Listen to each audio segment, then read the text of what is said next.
2013년도 제1회 중졸 검정고시 과학 풀이합니다. 1번. 원래의 상태로 되돌아가려는 힘, 이것을 무엇이라고 얘기하냐면 탄성력이라고 이야기를 하죠. 탄성력의 예시에는 활이나 용수철 저울 같은 것들이 있습니다. 자, 여러분 이걸 안다고 해서 그냥 넘어가지 마시고요. 2번, 3번, 4번도 꼭 개념 정리를 해주시기 바랍니다. 그래야 다른 문제로 출제가 되더라도 문제를 맞출 수가 있겠죠. 자, 여기 보시면 2번 마찰력 같은 경우에는 접촉면을 따라서 운동을 방해하는 힘이 됩니다. 탄성력이나 마찰력 같은 경우에는 둘 다 접촉해야만 일어나는 힘이에요. 그것들 기억을 해주시고요. 그 다음에 3번에 보시면 자기력 같은 경우에는 자석이나 움직이는 전하 사이에 작용하는 힘을 의미를 합니다. 쇠붙이와 자석 사이에 작용하는 것도 자기력이 되겠죠. 그 다음 전기력 같은 경우는 전기를 띤 물체 사이에 작용하는 힘을 의미를 합니다. 자, 그 다음은 2번입니다. 2번에는 속력을 구하라고 되어 있어요. 속력은 꼭 외워놔야 하는 식입니다. 속력은 시간분의 거리로 나타내게 되고요. 그럼 여기서 시간인 5시간 그리고 거리인 400km 넣어주게 되면 80km/h 이렇게 나오게 됩니다.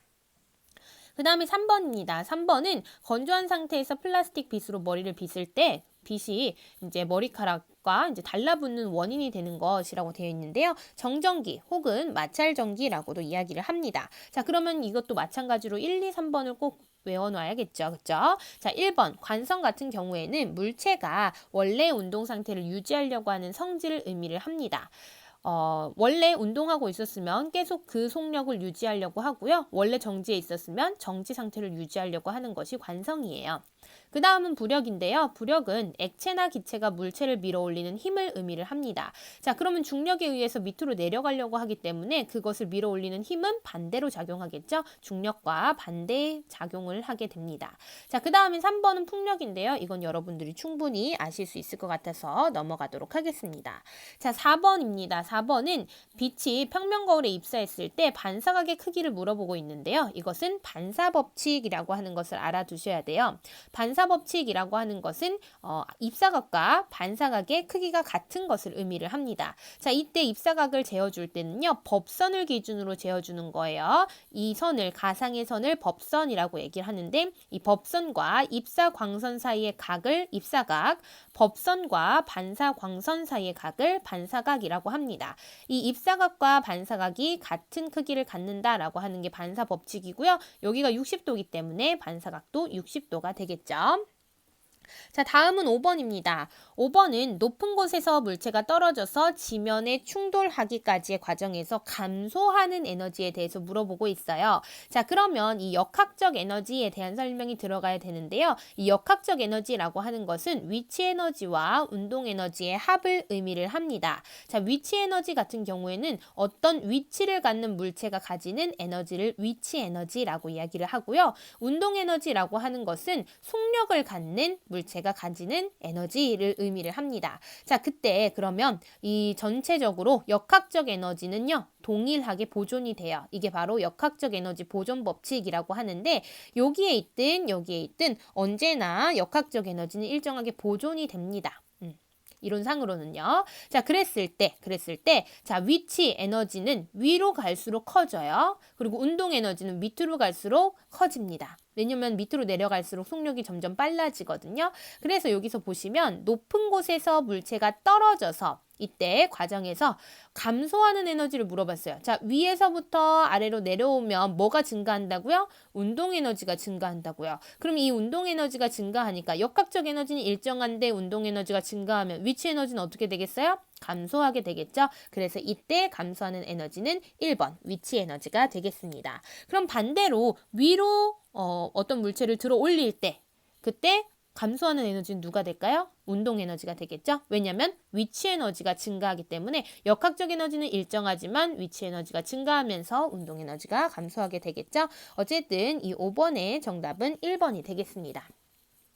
자, 다음은 6번입니다. 6번은 이 전기 회로에서 나타나는 전류의 세기를 의미를 하고 있어요. 얘는 전하량 보존 법칙이라고 하는 것이 성립하기 때문에 여기서 0.5A라고 하는 전류가 가게 되면 이 두 개의 도선에 각각 나뉘어서 걸리게 됩니다. 이때 가쪽으로는 0.3A가 가기 때문에 그 나머지인 0.2A가 이쪽으로 가게 되겠죠. 자, 그래서 정답은 2번이 되겠습니다.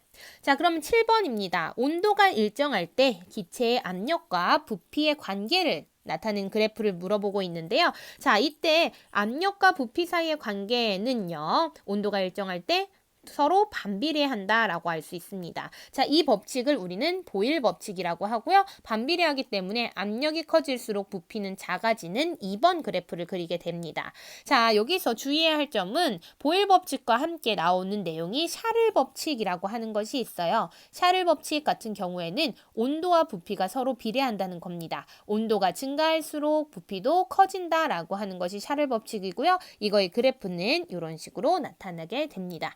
이때는요, 압력이 일정해야 된다라고 하는 것이 조건이 되겠죠.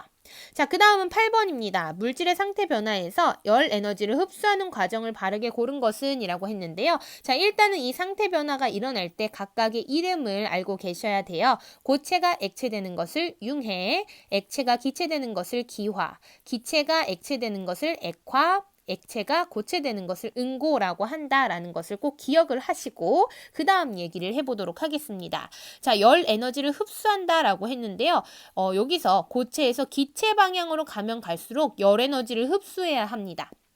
그리고 반대로 기체에서 고체 방향으로 갈수록 열 에너지를 방출해야 해요. 제가 그림을 그려놨죠, 여기다가. 그래서 흡수해야 되는 것이 이제 융해나 기화 같은 것들은 이제 흡수해야 하는 과정이 되겠고요. 그 다음에 응고나 액화 같은 경우에는 방출해야 하는 과정입니다. 그래서 여기서 물어보고 있는 열 에너지를 흡수하는 과정이라고 했을 때는 1번이 되겠죠. 자, 다음은 9번입니다. 9번은 혼합물이 아닌 것을 찾고 있어요. 자, 그러면 물질이 어떻게 구성되어져 있는지를 생각을 해봐야겠네요. 물질은 두 가지로 구성이 됩니다. 하나는 순물질과 그리고 하나는 혼합물이라고 되어 있는데요. 물질 하나짜리로 구성되어져 있는 것은 순물질, 그리고 두 개 이상이 섞여 있는 것은 혼합물이라고 얘기를 합니다. 자, 그 중에서도요, 하나의 물질로만 구성되어져 있는 이 순물질도요, 두 가지로 나뉘게 되는데요. 호던소 물질이라고 해서 하나의 원소로만 구성된 물질들이 있어요. 예를 들면 금 같은 것들, 아니면 다이아몬드 같은 것들이 이제 호던소 물질이 되겠습니다. 그리고 화합물 같은 경우에는요, 두 가지 이상의 원소가 섞여 있는 거예요. 물질은 하나지만 두 가지 원소로 구성되어 있는 거, 두 가지 이상으로. 자, 그러면 증류수 같은 경우에는 물이잖아요. 그럼 H2O라고 해서 H와 O로 구성되기 때문에 화합물이 되겠습니다. 그래서 혼합물이 아닌 것은 했을 때 4번이 정답이 되겠죠. 자, 그러면 나머지는 뭘까요? 나머지는 혼합물인데요. 혼합물도 두 가지로 나뉘어지게 됩니다. 균일 혼합물이라고 하는 것과 불균일 혼합물이라고 하는 것으로 나뉘어지게 되는데요. 균일 혼합물은 이제 고르게 섞인 거예요. 그리고 불균일 혼합물은 고르지 않습니다. 자, 그러면 소금물 같은 경우에는 소금과 물, 설탕물 같은 경우에는 설탕과 물, 흙탕물 같은 경우에는 흙과 물로 구성되어져 있기 때문에 얘네 세 개는 모두 혼합물이 되겠죠. 그런데요, 소금물과 설탕물 같은 경우에는 균일하게 섞여져 있기 때문에 골고루 섞여져 있어서 균일 혼합물이라고 얘기를 하고요. 흙탕물 같은 경우에는 얘는 시간이 좀 지나면 밑에 다 가라앉게 되죠. 그렇죠? 그래서 얘는 불균일 혼합물이라고 이야기를 합니다. 이것도 알아두시면 좋을 것 같아요. 자, 그 다음은 10번입니다. 나트륨 원소의 불꽃 반응 색깔은 이라고 되어 있는데요. 노란색은 나트륨입니다. 노란색 나트륨. 노나 노나 노나. 네, 꼭 기억을 해주시고요. 나머지 것들은 무슨 색깔인지 한번 생각을 해볼게요. 자, 청록색은 구리. 구청. 네, 구린 청록색. 그 다음 붉은색은 두 개가 있어요. 스트론튬이라고 하는 것과 리튬이라고 하는 것이 두 개가 있습니다. 네, 빨간색 리튬. 그죠? 그 다음에 보라 색깔은 칼륨이 되겠습니다. 요거 기억을 해주세요. 자, 그러면 다음 장으로 넘어가서요. 11번부터 또 보도록 하겠습니다. 자, 물을 나타내는 분자식은 이라고 나와 있어요. 물은 H2O죠. 자, 그럼 1번부터 H2는 수소, CO2는 이산화탄소, 그리고 HCl 같은 경우에는요. 두 가지로 말할 수가 있는데요. 그냥 기체 상태일 때는 염화수소라고 얘기를 하고요. 얘가 이제 액체로 되게 되면 염산이라고도 얘기를 합니다. 자, 다음은 12번입니다. 12번은 밀도라고 하는 개념이 나왔는데요. 밀도는 부피분의 질량을 의미를 합니다. 이때 밀도가 클수록 밑으로 가라앉는 특성을 가져요. 그래서 밑으로 가는 그 동전이 가장 밀도가 크고요. 그 다음에 위쪽에 뜬 스티로폼이 가장 밀도가 작습니다. 그럼 여기에서 물어보고 있는 것 중에서 제일 밀도가 작은 것은 4번이 되겠죠. 13번입니다. 다음 설명에 해당하는 것을 물어보고 있는데요. 일단은 식물세포에서 관찰이 된다고 합니다. 제가 식물세포 그림을 그렸는데 이따가 다시 설명을 해드릴게요. 그리고 이거의 가장 바깥쪽에 위치하면서 세포의 형태를 유지시켜준다라고 돼 있어요. 이거는 세포벽이 되겠습니다. 그래서 3번 이고요. 하나씩 한번 살펴볼게요. 세포의 가장 가운데 위치하면서 유전물질을 가지고 있는 것을 핵이라고 얘기를 하고요. 그 바깥쪽으로 구성되어져 있는 막이 하나가 있어요. 이렇게. 세포막이라고 하죠. 세포막. 근데 이 세포막 안쪽, 그러니까 핵보단 바깥쪽이면서 세포막의 안쪽은 세포질이라고 하는 것으로 가득 차 있고요. 그 다음에 식물세포 같은 경우에는 여기까지 에다가 플러스로 세포벽이라고 하는 것을 가지고 있습니다. 그래서 세포의 형태를 유지시켜주는 그런 단단한 모습을 보이게 되죠. 세포벽이 없는 거는요. 동물세포에서도 동일하게 나타나요. 그래서 핵, 세포질, 세포막까지는 동물세포에서도 동일하게 나타나지만 식물세포에만 있는 요 세포벽이라고 하는 것도 꼭 기억을 해주시기 바랍니다. 자, 다음은요. 14번입니다. 자, 14번은 녹색 식물 잎의 표피라고 되어져 있는데요. 이 기공이라고 하는 곳이 있어요. 기공은 뭐냐면 공변세포 사이에 존재하는 요 공간, 기체가 왔다 갔다 하는 공간입니다. 그래서 기공이라고 얘기를 하는데요. 이 기공에서는 증산작용이라고 하는 것이 일어나요. 증산작용은요, 물이 기체 상태로 빠져나가는 것을 뜻합니다. 그래서 잎에서 일어나는 중요한 역할 중에 하나고요. 이 기공은 공변세포 사이에 있다라고 얘기를 했고, 이 공변세포 주변에는 표피세포가 위치하고 있습니다. 자, 그 다음에요. 잎의 작용 중에 또 하나가 더 있는데요. 증산작용 외에도 광합성 작용이라고 하는 것을 합니다. 광합성 작용은 다음에 또 문제가 나올 때 한번 살펴보도록 하겠습니다. 자, 그 다음엔 15번인데요. 15번에 보시면 혈액의 구성 성분이라고 되어져 있죠. 자, 혈액은요, 원심분리라고 하는 것을 하게 되면 두 가지 성분으로 나뉘어지게 됩니다. 혈장과 혈구로 나뉘어져요. 혈장은 액체 성분이고요. 여러 가지 물질들을 운반하는 역할을 하게 되고요. 그 다음에 혈구는 무거워요. 좀 크기가 큰 세포 이제 단위가 되겠습니다. 그래서 여기에는 백혈구, 적혈구, 혈소판 이런 것이 있는데요. 여기 혈장 제외하고 백혈구, 적혈구, 혈소판 요거는 혈구가 되겠죠. 그죠? 자, 그럼 이렇게 혈장과 혈구를 합쳐서 혈액이라고 하는데 이 중에서 핵을 가지고 있는 거는 딱 하나밖에 없습니다. 백혈구밖에 없고요. 모양이 불규칙하다는 특징이 있고 세균을 잡아먹는 식균 작용을 한다라고 하는 것까지도 알아두시면 좋을 것 같고요. 그 다음에 적혈구와 혈소판의 역할도 알아두셔야 합니다. 적혈구는 산소를 운반하고요. 여기 안에는 헤모글로빈이라고 하는 색소가 있어요. 그 다음에 혈소판 같은 경우에는 혈액을 응고시키는 역할을 하게 됩니다. 요거까지도 알아두시기 바랍니다. 자, 다음에는요. 16번입니다. 우리 몸의 기관을 얘기를 하고 있는데요. 강낭 콩 모양을 하고 있다. 콩과 판 모양을 하고 있는 것 콩팥이 되겠죠. 그죠? 네, 노폐물을 걸러준다까지도 꼭 기억을 해주시면 되겠습니다. 나머지는 여러분들이 다 충분히 알 수 있는 부분이라서 넘어가도록 하겠습니다. 17번 사람의 눈과 사진기를 비교할 때 사진기의 조리개에 해당하는 것은 이라고 했는데요. 사진기의 조리개는 무슨 역할을 하냐면 빛의 양을 조절을 합니다. 그러면 우리 눈에서도 빛의 양을 조절하는 역할을 하는 게 있겠죠? 그게 바로 홍채입니다. 그죠? 그래서 3번이 정답이 되겠고요. 1번, 2번, 2번, 4번의 역할도 한번 보도록 할게요. 각막 같은 경우에는 수정체 앞쪽에 위치하고 있죠. 그래서 수정체가 렌즈 역할을 하기 때문에 각막은 렌즈 앞면 정도로 이제 생각을 하셔도 될 것 같고요. 곡막은 이 눈의 모양을 이제 잡아주는 역할을 하죠. 그래서 몸체구나라고 보시면 될 것 같고,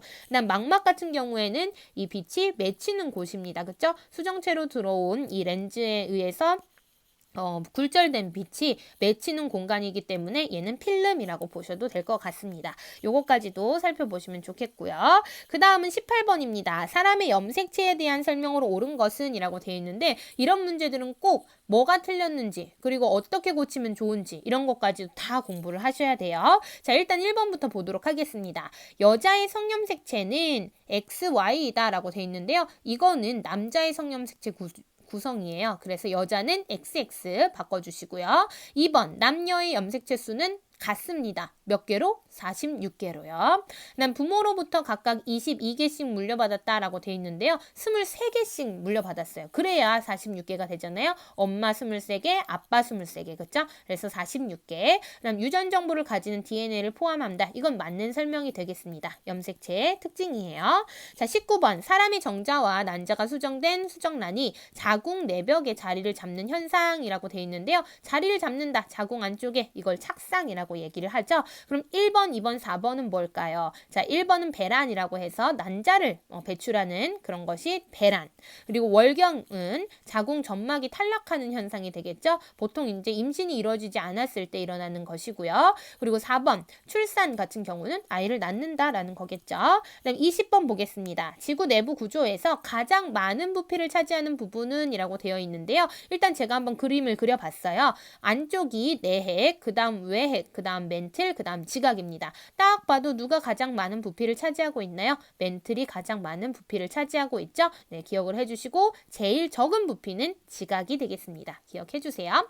그 다음에 21번 지하수의 작용으로 만들어진 것은 이라고 되어 있는데요. 지금은 사실 이게 이제 교육과정이 바뀌면서 요거는 사회로 빠졌습니다. 하지만 그래도 한번 알아보도록 할게요. 자, 지하수의 작용으로 만들어진 것은요. 4번 석회동물입니다. 이거 기억을 해주세요. 석주나 뭐 종류석 이런 것들이 이제 석회동굴에서 만들어지는 거죠. 이게 다 지하수의 작용이고요. 사구는 바람의 작용, 삼각주는 유수 혹은 뭐 강물의 작용, 그리고 유자곡은 빙하의 작용이라는 것도 알아두시면 좋을 것 같습니다. 그 다음에 태양계 행성들에 대한 설명으로 옳은 것은 이라고 되어 있는데요. 1번 볼게요. 토성은 고리가 있다. 네, 맞는 설명이죠. 굉장히 아름답고 또렷한 고리가 있고요. 고리가 있는 것, 또 다른 것들, 목성형 행성들은 다 고리가 있어요. 목성, 토성, 천왕성, 해왕성 얘네들은 다 고리가 있다라는 거 알아두시고요. 극관이 있는 것은 화성.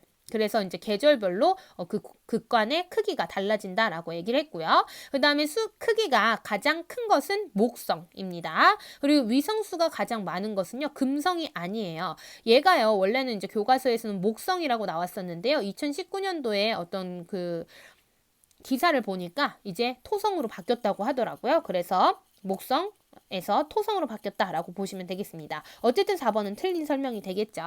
그 다음에 23번입니다. 우리은하를 구성하는 천체가 아닌 것은 이라고 되어져 있는데요. 일단은 우리은하라고 하는 것은 어떤 이제 은하의 단위가 돼요. 우리은하 안에 이제 태양계가 들어가 있는 거죠. 그럼 이 우리은하를 제외한 바깥에 있는 은하들은 다 뭐라고 부르냐면 외부은하라고 얘기를 합니다. 그래서 우리은하를 구성하는 천체가 아닌 것은 에서 외부은하는 외부의 것이에요. 자, 그럼 1, 2, 3번이 뭔지를 봐야 될 텐데 태양계는 이미 너무 잘 알고 계실 거니까 1번, 2번만 한번 보도록 하겠습니다. 성운이라고 하는 것은요, 여러 가지 뭐 먼지나 이런 성간 물질들이 이제 모여가지고 구름처럼 보이는 게 성운이에요. 운자가 구름 운자죠. 자, 그러면 이 성운의 종류에는 방출성운, 반사성운, 암흑성운이 있는데요. 얘네들은 한번 여러분이 직접 찾아보시기 바라고요. 그리고 성단이라고 하는 거는 별의 집단, 그러니까 별의 모임을 의미를 합니다. 이 별의 모임도요, 두 가지가 있어요. 종류가. 하나는 구상성단, 그리고 하나는 상계성단인데요. 얘네들의 특징도 여러분들이 여러분이 직접 정리를 해두시면 좋을 것 같습니다. 자, 그 다음에 24번입니다. 다음 설명에 해당하는 것은 이라고 나와 있는데요. 공기 덩어리가 상승할 때 주로 생성되며 단열 팽창에 의해서 수증기가 응결된다라고 하는 것입니다. 그리고요, 굉장히 중요한 그런 힌트를 줬어요. 적운형, 측운형이라고 분류된다라고 했는데요. 이 운자가 구름 운자가 되겠죠? 그래서 1번 구름이 되겠습니다. 구름은 꼭 공기 덩어리가 상승할 때 만들어지게 되고요. 그다음 마지막 25번 같은 경우도 교육과정이 바뀌면서 사실 빠졌는데요. 그래도 알아둡시다. 자, 1번 같은 경우는 뇌우라고 해서 천둥번개를 치는 그걸 동반한 비가 되겠어요. 그 다음에 구름 많은 상태, 이 새까맣게 칠해져 있는 부분이 많이 칠해져 있으면 칠해져 있을수록 구름이 많은 거고요. 그럼 완전히 맑을 때는 그냥 동그라미만 그려주시면 되겠죠. 색깔은 칠하지 않고요. 그 다음 이렇게 생긴 건 눈이고요. 이렇게 생긴 건 소나기가 되겠습니다. 네, 여기까지 살펴봤습니다.